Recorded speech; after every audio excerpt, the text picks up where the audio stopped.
انضم لينا على التليفون شريف الصرفي. مين هو شريف الصرفي ده؟ اللي بيقولوا لي في اعداد الرجل اللي هو بيقولوا اعترف على نفسه انه حرق الاتوبيس. شريف اهلا وسهلا بيك. اهلا وسهلا استاذ. انت فعلا اعترفت على نفسك انك حرقت الاتوبيس؟ بص يا استاذ، اولا اتفضل. هقول لك كذا نقطه. اتفضل.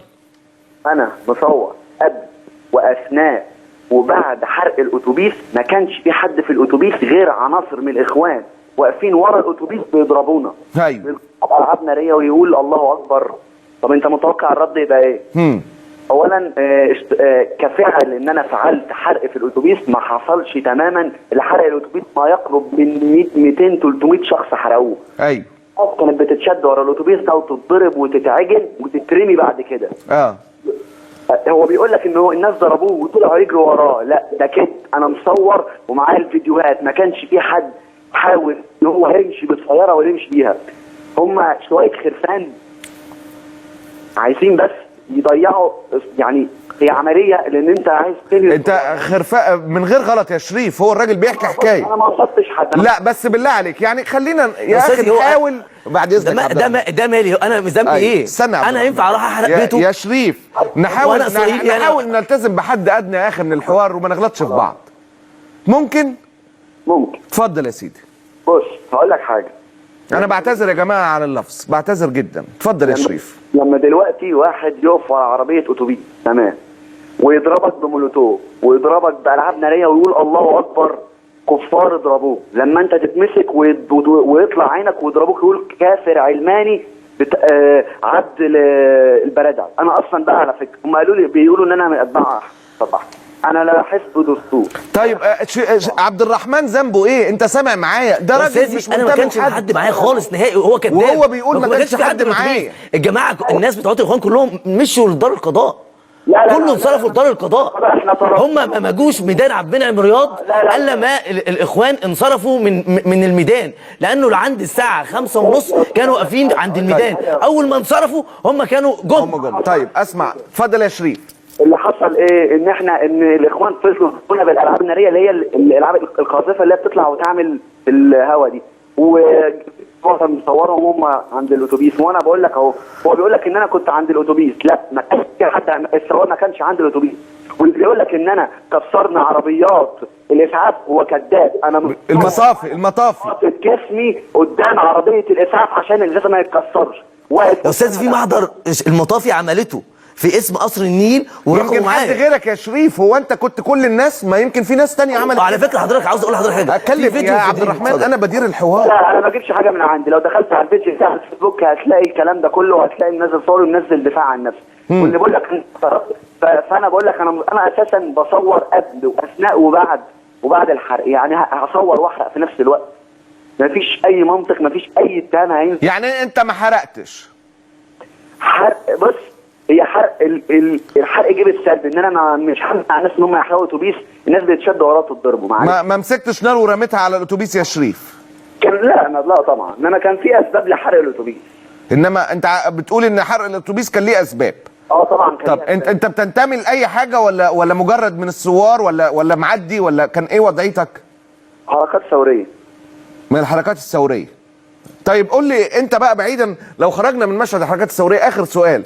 عبد الرحمن يونس بعد ربنا عز وجل حقه عند مين يا شريف؟ حقه عند الاخوان اللي خدوا الاتوبيس بتاعه ساعتها. حقه والناس اللي حرقت ما لهاش حاجه؟ الناس اللي حرقت بتدافع عن نفسها. يعني ده برضو منطق يا شريف؟ يا باشا الناس كانت بتتشد ورا الاتوبيس تتضرب ويترموا. بشكرك يا شريف الصرفي، بشكرك شكرا جزيلا. بيقول لك الناس كانت بتتشد وتتضرب. كذاب. عاوز اقول لحضرتك على حاجه. الميدان هم اساسا عمرهم ما كانوا هيجوا عند عبد المنعم رياض. الجماعه بتوع الاخوان لعند الساعه 5:30 كانوا موجودين عند عبد المنعم رياض. تمام؟ ما شفتش اي حد خالص. اول ما خرجوا راحوا دار القضاء، تمام؟ مع اخر واحد خرج لقيت الجماعه دول جايين. تمام؟ هو بيقول لك انا كان معايا ناس. انا ما كانش معايا حد خالص. نهائي. تمام؟ غير كده في فيديوهات متصوره على اليوتيوب وانا بتضرب. بيكلم حضرتك بيقول لك عربيه المطافي ما اتكسرتش. تمام؟ في محضر مثبت. المطافي مش انا اللي عامله طبعا، المطافي هي اللي عاملاه في اسم قصر النيل. وانا بعمل المحضر جه القائد بتاع المطافي عمل المحضر. بيني وبينك انت اتفضل. مصدق حكايه مع كل الاحترام والتقدير لشريف ان شريف ده يكون من الحركات الثوريه؟ لا طبعا بذمتك يعني حتى يا هو أستاذي، بيقولها حضرتك مفترض. عاوز اقول لحضرتك على حاجه. شوف حضرتك الصوره اللي جايه في الاخبار امبارح، واحد ملثم جاي بيستعرض عضلاته وهو الاتوبيس مولع. عاوز اقول لحضرتك على حاجه، يعني زي مش متخيل ان ممكن يكون حد كده من يا استاذي الحركات الثوريه. حضرتك معلش، احنا كمصريين عندنا نخوه. تمام، انت بتشوف بيت واحد جارك بيتحرق، حضرتك بتعمل ايه؟ بتروح تطفيه غصب عنك بشيء لا ارادي. بس ده حضرتك كانوا بيزودوا. انت واخد حضرتك ده واقف بيصور واللي واقف مش عارف يعني ايه. زي ما تتخيلش ان ممكن دول يكونوا ناس ثوريين خالص عملوا كده. يا استاذ دول منتفعين. على فكره عاوز اقول لحضرتك على حاجه، انا رحت القسم وكان في واحد من الموجودين انا شفته وكان اتعرفت على حد؟ اتعرفت عليه بالصدفه بحته خالص. انا قاعد في القسم، تمام، بياخدوا اقوالي، لقيت مدخلين 4. تمام، انا افتكر واحد منهم كان لا يعني صورته متيقن جامد جدا، لانه كان ماسك سلاح، تمام، او حديده ما اعرفش، مش متذكر. انت واخد بال حضرتك؟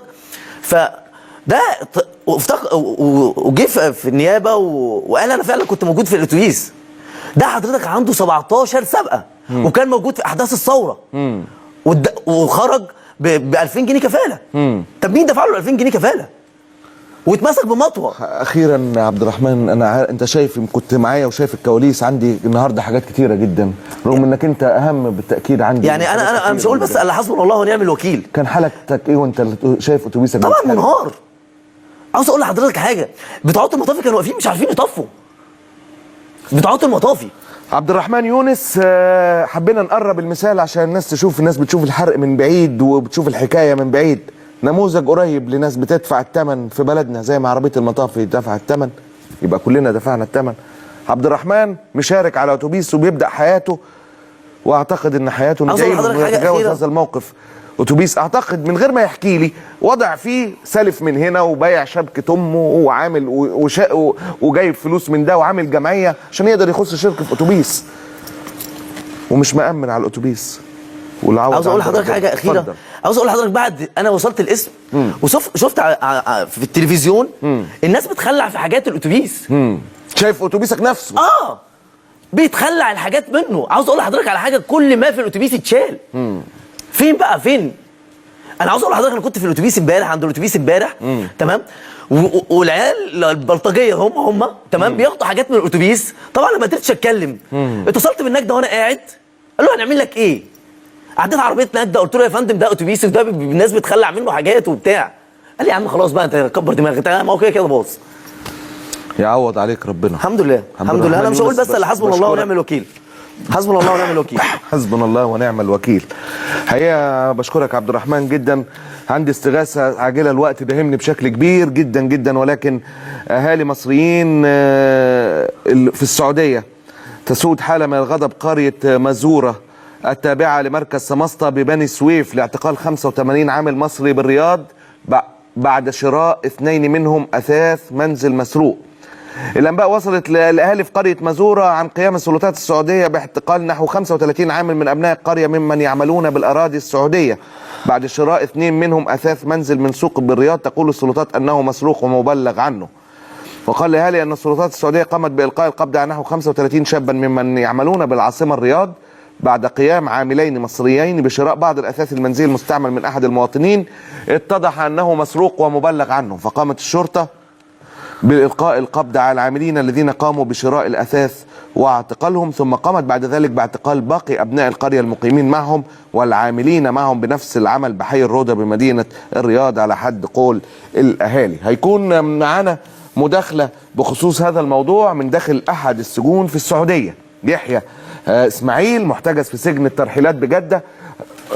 هنتصل بيه إن شاء الله بعد الفاصل، وبعديها وكمان هيكون معايا الفقرة اللي قلنا لحضراتكم عليها الأمس بخصوص المستندات